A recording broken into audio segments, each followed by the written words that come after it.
عورت ذات تین چیزوں پر مان کرتی ہے۔ نمبر 1 حسن، نمبر 2 جسم، نمبر 3 دولت۔ اس کے برعکس اگر اچھی عورت مان کرتی ہے تو صرف اپنے شوہر پر۔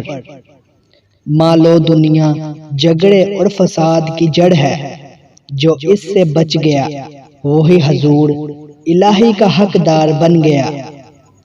جس کا دل غنی ہو جائے پھر اسے دنیا کے مال و دولت سے کوئی سروکار نہیں۔ نفس دشمن ہے اور اس کی طلب پوری نہ کر، تیرے لیے اس کی موت اس کی زندگی سے بہتر ہے۔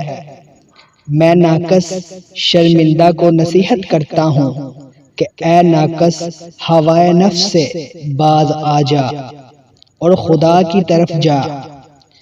جب تک مجھے مغفرت حق حاصل نہیں ہوتا تو کسی راہبر مرشد کامل کو تلاش کرتا کہ تو اللہ تعالیٰ کا دوست بن سکے۔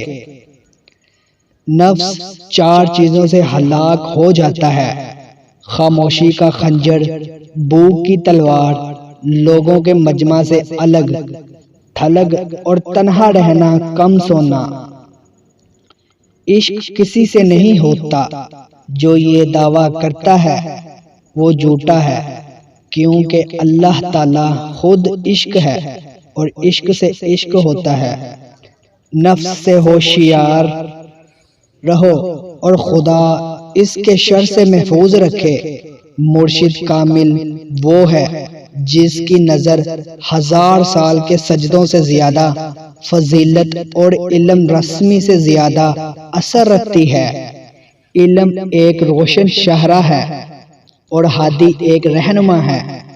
اس راہ میں بے علم آدمی مہر بیل و گدے جیسا حیوان ہے۔